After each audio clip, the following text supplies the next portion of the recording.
Hello, and welcome to Mindset Mondays with DTK. This is episode 101 in an ongoing series of live broadcasts designed for folks with a growth mindset or those who'd like to create one. It's an opportunity to play with new ideas, try on new concepts, and exchange new mindset ideas. So take a moment, click share, please, just below this video. Invite your community, your friends, your colleagues to join the conversation. The more voices, the richer the exchange. All right, so today we get to play with a quote from the Bhagavad-gita, right? And let me turn that. There we go.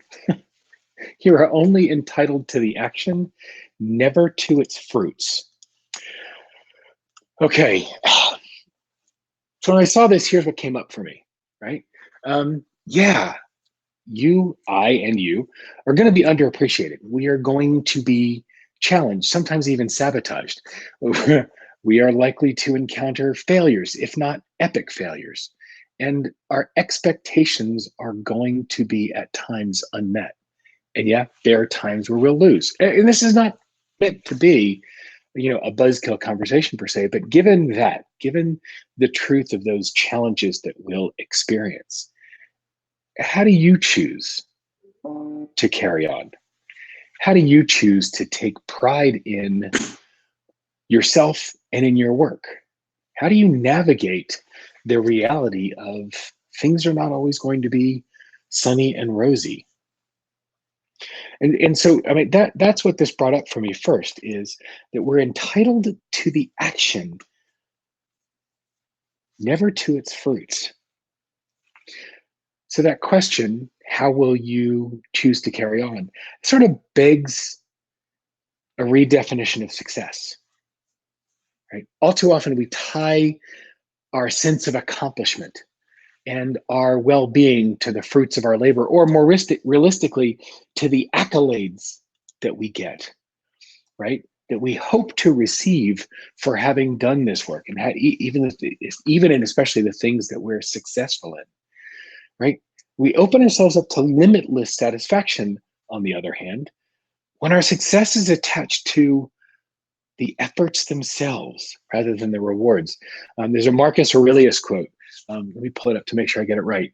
Ambition means tying your well-being to what other people say or do.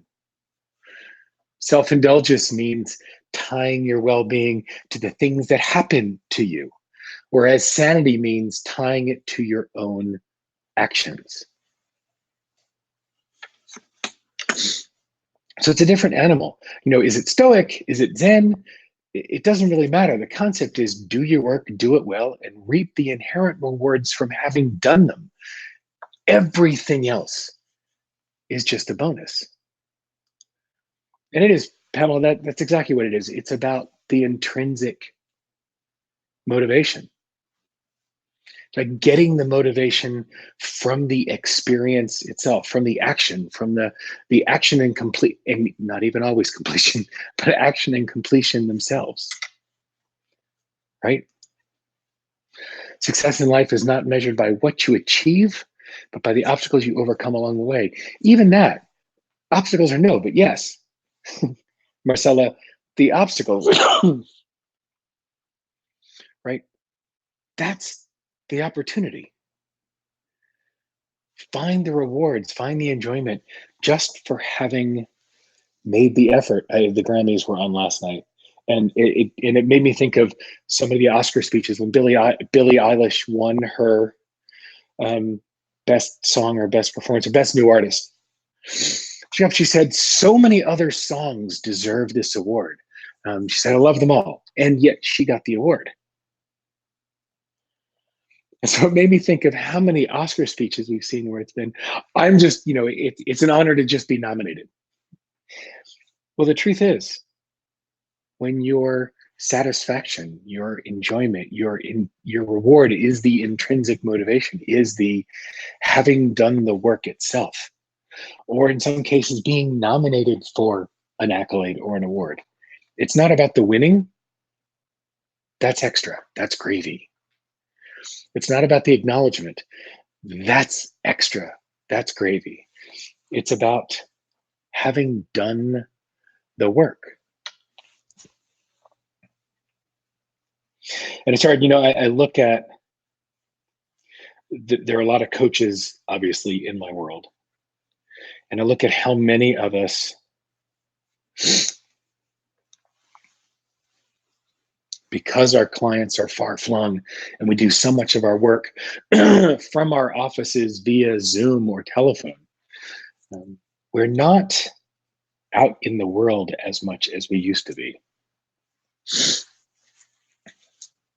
And I don't know if that's related to, if these two things that I'm about to pair together are related. I also notice how often coaches suck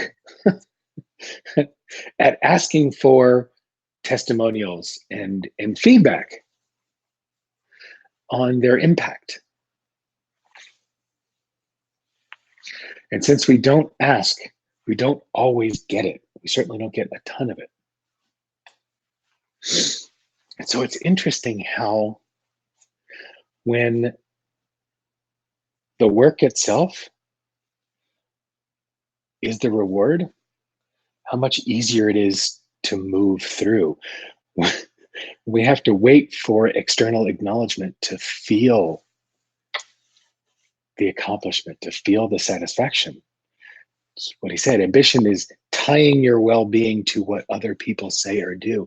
When we tie our self-worth to the input or feedback from others, this is a huge challenge.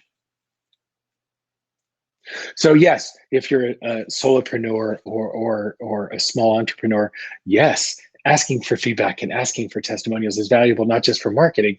It also nurtures you. It also feeds your soul. And that should be extra. What if the impact of the work itself, what if the reward were just doing your work? I'm going to totally oversimplify the story, but it goes back to the building of the Sagrada Familia, this epic cathedral in Barcelona. And there are two different stonemasons. One of them is sweaty and gross, and working incredibly hard out in the sun, but miserable. Looking miserable, feeling miserable.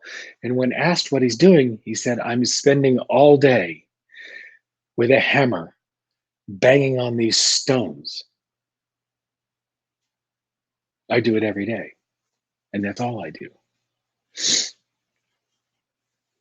He encountered another stonemason on the other side of the then rising building.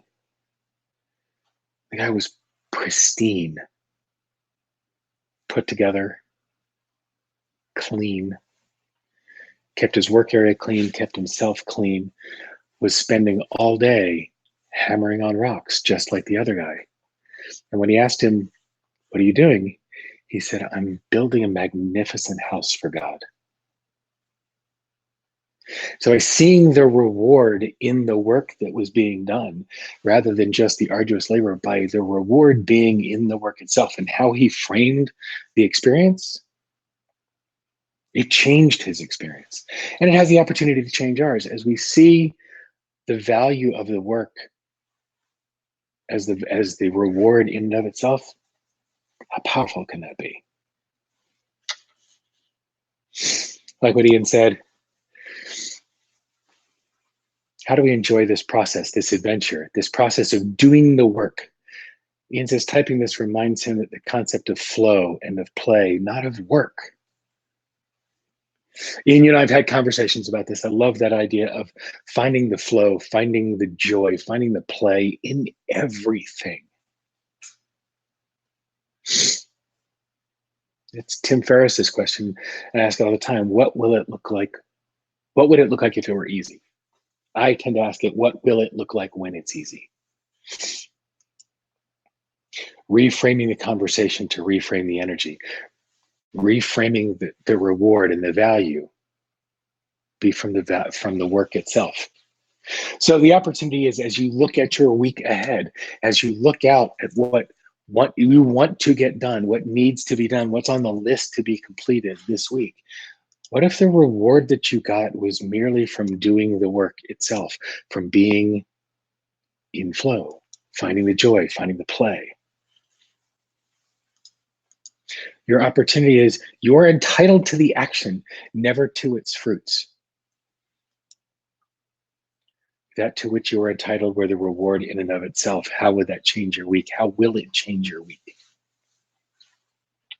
So between now and next Monday, please come to mindset or to facebook.com/group/mindset Mondays. Join the conversation, share what's working for you, what's not, what your experience is as you go through the week. And between now and next week, what mindset will you choose?